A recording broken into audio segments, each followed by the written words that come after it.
ही सच्चा सिपाही हूँ। सभी साथियों के उस दिन ज़ोर देने पर मैंने नॉमिनेशन भर दिया था, पर जींद हल्के की, जींद शहर की, जींद के आसपास के गांवों की विकास ही मेरी प्राथमिकता है। इलेक्शन लड़ना या विधायक बनना प्राथमिकता नहीं है। तो भाई रणदीप सिंह सुरजेवाला जी इतने बड़े नेशनल लीडर हैं और जिस तरीके से इन्होंने कैथल को बहुत आगे पहुंचा है, वैसे ही मैं उम्मीद अब ये यहाँ से हम दसियों हज़ारों वोटों से जिताकर इनको आगे भेजेंगे, इनके हाथ मजबूत करेंगे। और मैं उम्मीद करता हूँ कि जैसे कैथल को इन्होंने चमकाया है, उससे कुछ ना कि 21 करके जींद का जो विकास पिछले कई सालों से रुका हुआ था उसको द्रुत गति से दौड़ाएंगे और जींद को भी कैथल से भी बेहतर बनाएंगे। मैं बस धन्यवाद करता हूँ भाई रणदीप सिंह सुरजेवाला जी और डॉक्टर अशोक तंवर जी। भाई और साथी अंशुल सिंगला जी का शुक्रगुजार हूँ कि उन्होंने कांग्रेस के सब साथियों समेत मेरे उनके कहने से ये निर्णय किया कि कांग्रेस पार्टी इकट्ठे होकर एक लाइन में चलकर ये चुनाव लड़ेगी।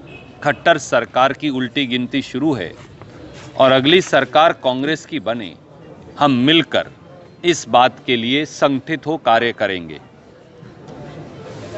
जो लोग शंका जाहिर करते थे आपके समक्ष, वो कहते हैं हाथ कंगन को आरसी क्या। भाई प्रमोद सहवाग जी, भाई सुधीर गौतम जी, हमारे आदरणीय साथी जो सबसे वरिष्ठ हैं भारद्वाज साहब, भाई अंशुल जी, पंडित दयानंद शर्मा जी, डॉक्टर वजीर ढांडा जी, सत्तू भाई, सब के सब जो हैं, हम सारे साथी आज कांग्रेस पार्टी को सशक्त करने और कांग्रेस पार्टी को जीत दिलवाने के लिए इकट्ठे हैं। हमारे एक और साथी गोयत साहब को हमने कंडेला खाप के चबूतरे पर पहले से ही भेज दिया है, सुरेश गोयत जी को, वो वहाँ मिलेंगे। रघबीर जी और हम सब साथी यहाँ से चलेंगे। अंशुल भाई ने जो आज निर्णय लिया वो यकीनन जींद के इलाके को शिरोमणि बनाने, जींद को ताकत देने, जींद की सूरत हाल को बदलने, जींद की जिंदगियों को बदलने, उसमें एक निर्णायक मील का पत्थर साबित होगा। और इसके लिए मैं इनका भी, इनके सब समर्थकों का भी धन्यवाद करता हूं। हम मिलकर कांग्रेस पार्टी को इतना सशक्त करेंगे। राहुल गांधी जी के नेतृत्व में, जैसा अध्यक्ष अशोक तंवर जी ने भी कहा कि कोई व्यक्ति भी कांग्रेस पार्टी के वर्चस्व और कांग्रेस पार्टी के आगे बढ़ने की मुहिम को, जनता की सेवा की मुहिम को नहीं रोक पाएगा। आपका धन्यवाद। वीर जी बताएंगे, परंतु इस पूरे इलाके के अंदर, जींद जिले के अंदर, कंडेला खाप का महत्व, जहां हरियाणा में जींद इतिहास बदलता है, जींद में कंडेला इतिहास बदलता है। शायद अगर मैं 2 लाइन में कहूं तो सबसे उपयुक्त होगा।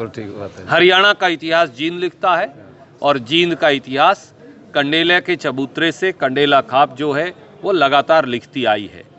और 36 बिरादरी का जो समागम इस पूरे इलाके के अंदर है, जिसकी खुशबू बड़े गांव कंडेला के अंदर से निकलती है, वो अपने आप में अनूठी है। वो गरीब हों, वो पिछड़े वर्गों के हमारे भाई हों, वो ब्राह्मण समाज के हमारे वरिष्ठ साथी हों, वो किसान समाज के साथी हों, वो सब मिलकर जिस प्रकार से एकजुटता का परिचय इस इलाके के अंदर देते हैं, उसकी खुशबू वहाँ से निकलती है। इसलिए हमने सोचा कि जींद की प्रगति का नया रास्ता, उसका निर्माण वहीं से करेंगे। रिस्पांस कैसा मिल रहा है जवाब अभी तक 3-4 दिन? देखिए, मैं ये समझता हूँ कि मेरे पत्रकार साथी इस बात के सबसे जो बेस्ट एग्जामिनर हैं।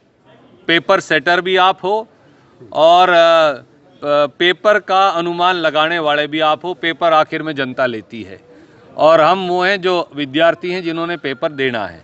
मैं ये समझूंगा, बजाय डींगे हाँकने के आप इसका आंकलन कीजिए। जिस प्रकार का समर्थन, प्यार और आशीर्वाद हर समाज से कांग्रेस पार्टी को मिला है, वो ये दिखाता है कि खट्टर साहब की लड़वाने की राजनीति और चौटाला परिवार की भटकाने की राजनीति, वो दोनों चलने वाली नहीं, केवल आगे बढ़ने की राजनीति जींद में